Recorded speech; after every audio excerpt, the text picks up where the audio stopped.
Hi ಎಲ್ರಿಗೂ ನಮಸ್ಕಾರ. Welcome to Purnaraga Kannada vlogs. ಎಲ್ಲರೂ ಹೇಗಿದ್ದೀರಾ? ನೀವೆಲ್ಲರೂ ಚೆನ್ನಾಗಿದ್ದೀರಾ ಅಂತ ಭಾವಿಸ್ತಾ ಇವತ್ತಿನ ವ್ಲಾಗ್ ನ ಸ್ಟಾರ್ಟ್ ಮಾಡ್ತಾ ಇದ್ದೀನಿ. ಸೊ ಈಗ ಸ್ವಲ್ಪ ಧೈರ್ಯ ಬಂತು. ಇಷ್ಟು ಒಂದು 4 ವಿಡಿಯೋ ಹಾಕಿದ್ನಲ್ವಾ, ಸೊ ಸ್ವಲ್ಪ ನರ್ವಸ್ನೆಸ್ ಅದು ಇದು ಎಲ್ಲ ಇತ್ತು. ಸೊ ಈಗ ಆವ್ರೇಜ್ ರೇಂಜಿಗೆ ಬರ್ತಾ ಇದೆ ಅಂತ ನನಗೆ ಫೀಲ್ ಆಗ್ತಾ ಇದೆ. ಸೊ ದಟ್ ವ್ಲಾಗ್ ನೋಡ್ತಾ ಇದ್ದೀರಾ ಎಲ್ಲರೂ. ಸೊ ಪ್ರತಿಯೊಬ್ಬರು ಸಬ್ಸ್ಕ್ರೈಬ್ ಮಾಡ್ಕೊಂಡು ನೋಡಿ. ಅಂಡ್ ಈ ವ್ಲಾಗ್ ನಿಮ್ಗೆ ಇಷ್ಟ ಆದ್ರೆ ಪ್ಲೀಸ್ ಲೈಕ್, ಶೇರ್, ಕಮೆಂಟ್ ಮಾಡಿ ಅಂತ ಹೇಳ್ತಾ ಇವತ್ತಿನ ಬ್ಲಾಗ್ ನ ಸ್ಟಾರ್ಟ್ ಮಾಡ್ತಾ ಇದ್ದೀನಿ. ಬ್ಲಾಗ್ ಏನು ಅಂದ್ರೆ ಜಸ್ಟ್ ವೈರ್ಲೆಸ್ ಮೈಕ್ರೋಫೋನ್ಸ್ ಬಗ್ಗೆ ಹೇಳಲಿಕ್ಕೆ ನಾನು ಇವಾಗ ಹೊರಟಿದ್ದೀನಿ. ಈ ವಿಡಿಯೋ ಆಲ್ರೆಡಿ ನೋಡಿದೀರಾ, ನೀನು ಮಿನಿ ವಿಡಿಯೋ ಹಾಕ್ತೀನಿ ನೆಕ್ಸ್ಟ್, ಅದನ್ನ ನೋಡಿ ನಿಮ್ಗೆ ಗೊತ್ತಾಗತ್ತೆ.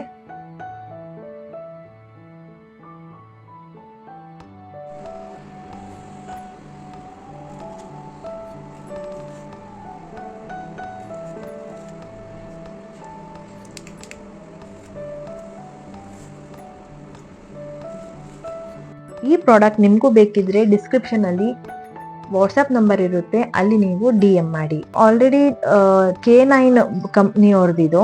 ಸೊ ಇದಕ್ಕೆ 2 ಮೈಕ್ರೋಫೋನ್ಸ್ ಬರುತ್ತೆ ವೈರ್ಲೆಸ್ ಇಂದು. ನೀವು ಎಲ್ಲಿ ಬೇಕಿದ್ರು ಯೂಸ್ ಮಾಡ್ಬೋದು ಇದನ್ನ.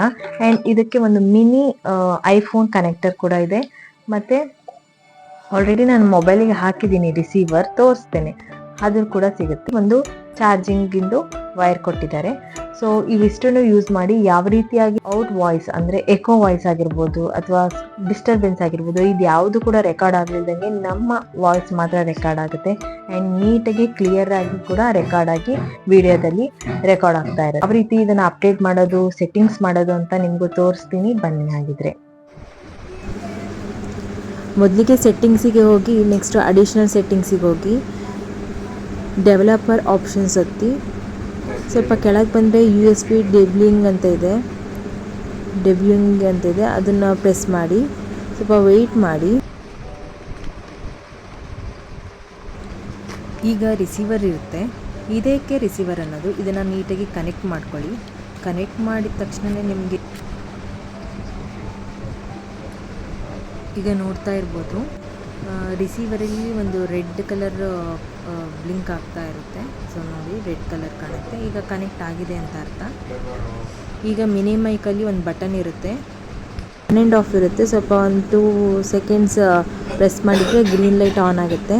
ಈಗ ವರ್ಕ್ ಆಗುತ್ತೆ. ನೀವು ಆರಾಮಾಗಿ ಈಸಿಯಾಗಿ ನೀವು ವಾಯ್ಸ್ ಓವರ್ ಮಾಡ್ಕೋಬೋದು. ನೋಡ್ತಾ ಇರ್ಬೋದು, ಗ್ರೀನ್ ಕಲರ್ ಆಪ್ಷನ್ ಬ್ಲಿಂಕ್ ಆಗ್ತಾ ಇದೆ. ಈಗ ಅಲ್ಲಿ ಒಂದು ಟಿಕ್ ಮಾರ್ಕ್ ಹಾಕ್ಕೊಳ್ಳಿ. ಆಪ್ಷನ್ಗೆ ಟಿಕ್ ಮಾರ್ಕ್ ಹಾಕ್ಕೊಂಡು ಓಕೆ ಕೊಟ್ಟರೆ ಈಗ ಕನೆಕ್ಟ್ ಆಗುತ್ತೆ. ನೋಡಿದ್ರಲ್ವಾ ಈ ಪ್ರಾಡಕ್ಟ್ ಹೇಗಿತ್ತು ಅಂತ ಕಮೆಂಟ್ ಮಾಡಿ. ಅಂಡ್ ಆಲ್ಸೋ ನಿಮಗೂ ಬೇಕಿದ್ರೆ ನಾನು ಆಲ್ರೆಡಿ ಹೇಳಿದಾಗೆ ಡಿಸ್ಕ್ರಿಪ್ಷನ್ ಅಲ್ಲಿ ವಾಟ್ಸಪ್ ನಂಬರ್ ಇರುತ್ತೆ, ಅಲ್ಲಿ ಕಾಂಟ್ಯಾಕ್ಟ್ ಮಾಡಿ. Next day blog. ಶುಕ್ರವಾರ ಆಗಿರೋದ್ರಿಂದ ಬೆಳಗ್ಗೆನೇ ಫ್ರೆಶ್ ಅಪ್ ಆಗಿ ದೇವ್ರ ಮನೆ ಸ್ವಚ್ಛ ಮಾಡಬೇಕು. ನಾನು ದೇವ್ರ ಮನೆ ಕ್ಲೀನ್ ಮಾಡಿ ಹೊರಿಸ್ಕೊಳೋ ಅಷ್ಟರಲ್ಲಿ ಅಮ್ಮ ಎಲ್ಲ ದೇವ್ರ ಸಾಮಾನನ್ನ ತೊಳೆದುಕೊಟ್ರು. ಹಾಗಾಗಿ ನಮ್ಮ ಮನೆಯ ಶುಕ್ರವಾರದ ಪೂಜೆ ಬೇಗನೆ ಆಗುತ್ತೆ. ಬೆಳಗಿನ ಬ್ರೇಕ್ಫಾಸ್ಟಿಗೆ ಚಪಾತಿ ಹಾಗೆ ತರಕಾರಿ ಪಲ್ಯ ಮಾಡಿದ್ದು ಆಯಿತು.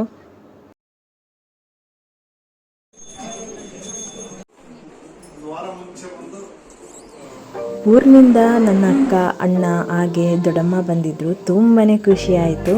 ಅಕ್ಕನ ಮನೆ ಗೃಹ ಪ್ರವೇಶ ಇರೋದ್ರಿಂದ ಕಾರ್ಡ್ ಕೊಡಲಿಕ್ಕೆ ಬಂದಿದ್ದರು. ಜಸ್ಟ್ ಜ್ಯೂಸ್ ಕುಡ್ದಿದ್ದಷ್ಟೇ. ಅವರು ಲೇಟ್ ಆಗುತ್ತೆ ಅಂತ ಹೊರಡ್ತೀನಿ ಅಂದೇ ಬಿಟ್ಟರು. ಸ್ವಲ್ಪ ಬೇಜಾರು ಕೂಡ ಆಯಿತು. ಹಿಂಗೆ ಬಂದು ಹಿಂಗೆ ಹೋಗ್ತಿದ್ದಾರಲ್ಲ. ಅದೇ ನೈಟು ನಮ್ಮ ಅತ್ತೆದು ಬರ್ತ್ಡೇ ಕೂಡ ಇತ್ತು ಸಿದ್ದಾಪುರದಲ್ಲಿ. 50 ವರ್ಷದ ಬರ್ತ್ಡೇ ಸೆಲೆಬ್ರೇಷನ್ ಮಾಡಿರೋದ್ರಿಂದ ಎಲ್ಲರೂ ಸೇರಿ ನಾವು ಬರ್ತ್ಡೇ ಸೆಲೆಬ್ರೇಷನ್ ಮಾಡಿದ್ವಿ. ತುಂಬಾ ಖುಷಿ ಪಟ್ವಿ. ಚಿಕ್ಕದಾಗಿ ಮಾಡೋಣ ಅಂದು ಅದು ದೊಡ್ಡದಾಗಿ ಹಾಗೆ ಹೋಯಿತು. ಅಲ್ಲಿಂದ ಕೂಡ ಬರೋದು ಲೇಟೇ ಆಗೋಯಿತು. ಹಾಗಾಗಿ ನಾನು ಕಂಟಿನ್ಯೂ ಬ್ಲಾಗ್ ಮಾಡೋಕ್ಕಾಗಲಿಲ್ಲ.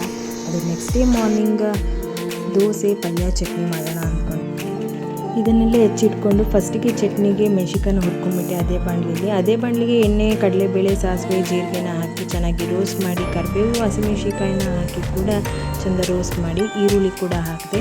ಚೆನ್ನಾಗಿ ಫ್ರೈ ಮಾಡ್ತಾ ಇರುವಾಗಲೇ ಸ್ವಲ್ಪ ಉಪ್ಪನ್ನು ಕೂಡ ಹಾಕಿ ಕ್ರಂಚಿಯಾಗಿ ಬರುತ್ತೆ. ನಾನಿಲ್ಲಿ ರೆಡ್ ಸಾಲ್ಟ್ ಬಳಸ್ತಾ ಇದ್ದೀನಿ, ನೀವು ಕೂಡ ರೆಡ್ ಸಾಲ್ಟ್ ಬಳಸಿ ಅಂತ ಹೇಳ್ತೀನಿ.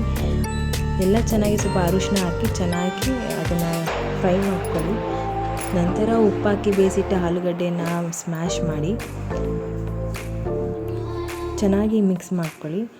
ಕೊನೆಗೆ ಸ್ವಲ್ಪ ಕೊತ್ತಂಬರಿನ ಹಾಕಿದರೆ ಆಯಿತು. ಟೇಸ್ಟಿಯಾಗಿರ್ತಕ್ಕಂಥ ಆಲೂಗಡ್ಡೆ ಪಲ್ಯ ರೆಡಿಯಾಗುತ್ತೆ. ಸೊ ಚಟ್ನಿ ಕೂಡ ರೆಡಿಯಾಗಿದೆ. ಆ್ಯಸ್ ಯೂಶುವಲ್ ನಿಮ್ಗೆ ಗೊತ್ತೇ ಇರುತ್ತೆ ಯಾವ ರೀತಿ ಮಾಡೋದು ಅಂತ. ಈಗ ನಾನೊಂದು ಸಲ ಮಿಕ್ಸ್ ಮಾಡಿ ಈಗ ದೋಸೆ ಹುಯ್ಯೋಕ್ಕೆ ರೆಡಿ ಆಗ್ತಾ ಇದೆ. ಆ್ಯಂಡ್ ಆಲೂಗಡ್ಡೆ ಪಲ್ಯ ಕೂಡ ರೆಡಿಯಾಗಿದೆ, ಚಟ್ನಿ ಕೂಡ ರೆಡಿಯಾಗಿದೆ. ಈಗ ಸೌಮಿತಿಗೆ ಸ್ಕೂಲಿಗೆ ಕಳ್ಸೋಕ್ಕೆ ವಾಟರ್ ಬಾಟ್ಲು ಫಿಲ್ ಮಾಡ್ತಾ ಇದ್ದೀನಿ. ಸೌಮಿತಿಗೆ ಲಂಚ್ ಬಾಕ್ಸು ಪ್ರಿಪೇರ್ ಕೂಡ ಆಯಿತು. ದೋಸೆ ಮತ್ತು ಪಲ್ಯ ತಗೊಂಡೋದ. ಆ್ಯಂಡ್ ದೋಸೆ ಕೂಡ ಹಾಕಿದ್ದಾಯಿತು ತಿನ್ನಿಸ್ಲಿಕ್ಕೆ. ತುಪ್ಪದ ದೋಸೆ ಹಾಕ್ತೀನಿ. ಕ್ರಿಸ್ಪಿಯಾಗಿ ಟೇಸ್ಟಿಯಾಗಿತ್ತು. ಲಂಚ್ ಬೇಕೂ ಪ್ರಿಪೇರ್ ಆಯಿತು. ಸೋಮಿತು ರೆಡಿ ಆದ. ಇವತ್ತಿನ ವ್ಲಾಗ್ ನೆಕ್ಸ್ಟ್ ವ್ಲಾಗಲ್ಲಿ ಸಿಗ್ತೀನಿ. ಅಲ್ಲಿವರೆಗೂ ನಮಸ್ಕಾರ.